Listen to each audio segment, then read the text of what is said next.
Good evening, everyone, and welcome to tonight's episode of Ask Leah. Tonight, I wanted to share with you a conversation that I had with a coaching client this week. The coaching client and I have been working for the last few months on public speaking. This is something he really wants to get better at and would love to turn into a career one day.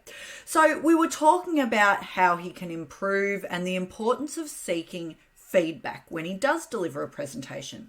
Now, when I said that, he told me about a presentation he gave last week, and he said, I got really great feedback from it. I said, what did they say? And he said, they said it was excellent, really well done. Now, that sort of feedback can be lovely. It can be good for the ego. However, when what you're working on is improving and developing your skill, good job really isn't that useful.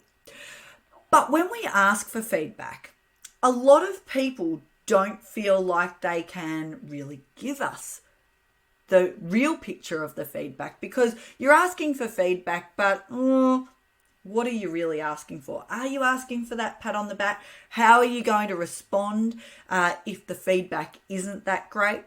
So here's what I said to him.